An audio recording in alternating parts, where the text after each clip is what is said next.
અમદાવાદમાં બનેલી પ્લેન ક્રેશની આ ઘટના કદી ભૂલાય તેમ નથી. સ્વજનો આશ્રમ રોડ ખાતે ત્યારે પહોંચ્યા. હયાત રેજન્સીમાં સ્વજનો માટે સ્મરણ કાર્યક્રમ રાખવામાં આવ્યો હતો. 1 વર્ષ બાદ પણ પરિવારને હજી સુધી ન્યાય નથી મળ્યો. આ દુર્ઘટનાનું ચોક્કસ કારણ આજે પણ રહસ્યમય છે. ન્યાય અધૂરો રહેતા પરિવારજનોમાં આક્રોશ છે. આ તમામ લોકો આ કાર્યક્રમમાં ભલે હાજર રહ્યા હોય, આ પરિવારજનો પણ આજે પણ ન્યાય તેમની આંખો ઝંખી રહી છે. 1 વર્ષ વીતી ગયું આ હોજારી ઘટનાને, છતાં પણ આ પરિવારના લોકોને ન્યાય નથી મળ્યો. જેમણે ક્યાંક પોતાનો દીકરો, દીકરી, આખો પરિવાર ગુમાવ્યો છે, નાના બાળકો ગુમાવ્યા છે, એ તમામ લોકોને ન્યાય ક્યારે મળશે તે જોવાનું રહેશે.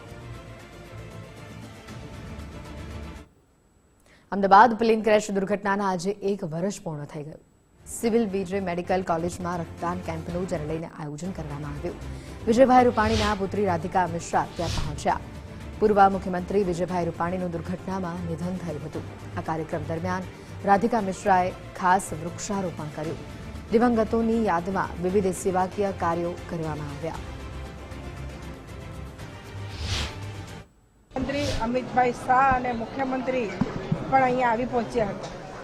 ઋષિકેશભાઈ અને જગદીશભાઈ પંચાલે અમને સૂચના આપી કે આ બધા જ આ જે મુસાફરો છે એના સગાઓને સાચવો અને એમને સમજાવો. ખૂબ અઘરી વાત હતી અમારા માટે, કારણ કે એ વખતે દરેક સગાને એવું હતું કે મારા જે મુસાફર છે, મારો જે સગા છે એ માત્ર ને માત્ર ઘાયલ થયા છે, એમને કંઈ થયું નથી. પરંતુ અમે એમને શું કહી શકીએ, અમારા પાસે કોઈ જવાબ નહોતો.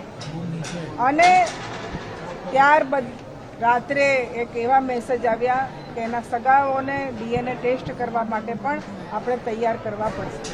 આ ખૂબ અઘરી વાત હતી તો અમે એમને કેવી રીતે કહી શકીએ કે ભાઈ તમારા સગા માટે તમારે DNA ટેસ્ટ કરાવવું પડશે.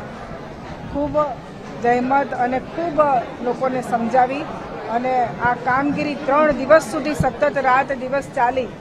અને ત્યારબાદ ત્યાં ગાડી જ્યારે એક બોડી ગઈ ત્યાં સુધી 15 દિવસ સુધી આખી સરકાર અને બધા જ સ્વયંસેવકો, એમાં RSSના લોકોએ પણ ખૂબ સારી કામગીરી કરી હતી. આજના દિવસે ગુજરાતભરમાં પપ્પાના સેવા કાર્યો આગળ બધા ધપાવી રહ્યા છે અને ખૂબ જ બધા પપ્પાને લાગણીથી, પપ્પાને પ્રેમથી અને પપ્પાને હૃદયથી યાદ કરી રહ્યા છે. એ આજે અમને એનું ગર્વ છે અને બસ પપ્પાના સેવા કાર્યો અમે આગળ વધારતા રહીએ અને ખૂબ ખૂબ ખૂબ આગળ વધે સેવા કાર્યો અને ગુજરાતની ઉન્નતિ થાય. એ જ પપ્પાનું સ્વપ્ન હતું અને એ સ્વપ્ન પૂરું થાય એ આજે બસ અમારી વિનંતી છે. એર ઇન્ડિયાની કામગીરી પર સવાલ ઉભા કરાયા હતા. આપ શું માનો છો? આ લેટર છે ને મેં પર્સનલ લખ્યો હતો અને એ આપણે પરિવાર અને એર ઇન્ડિયા વચ્ચેનું અમારું કમ્યુનિકેશન છે. પણ સેફ જગ્યાએ પહોંચાડીને પછી ત્યાં જે કાંઈ લોકો હાજર હતા એમના થકી જુનિયર ડૉક્ટર એસોસિએશનની ટીમ અને અમારા બીજા કલીગ મિત્રોને આ ઘટનાની જાણ કરેલ કે આ રીતે આ ઘટી ગયેલું છે. ગેસના રૂફ ઉપર પડી ગયો અને બીજો પાર્ટ એક બિલ્ડિંગ ઉપર જઈને ભટકાઈ ગયો.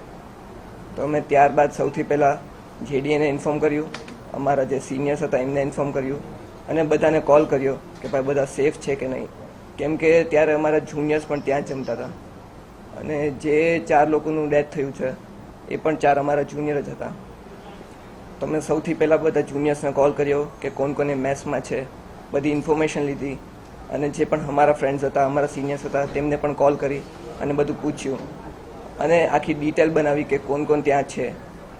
અને પ્લેન ક્રેશ જ્યારે થયું ત્યારે તો અંદર ગેસ સિલિન્ડર્સ પણ ફાટતા હતા અને બધું ડેબ્રી અને ધૂળ ને બધું ત્યાં જ પડેલું હતું. અને આજે 1 વર્ષ પૂર્ણ થયું છે તો જેટલા બી એ દુર્ઘટનાના ભોગ બન્યા છે એમને ભગવાનને પ્રાર્થના કરું કે બધાએ ભોગીને આત્માને શાંતિ મળે અને આવી દુર્ઘટના ના થવી જોઈએ. અને આવો જે નજારો અમે જોયો એવો હવે બીજી વાર અમારે જોવા માગતા નથી.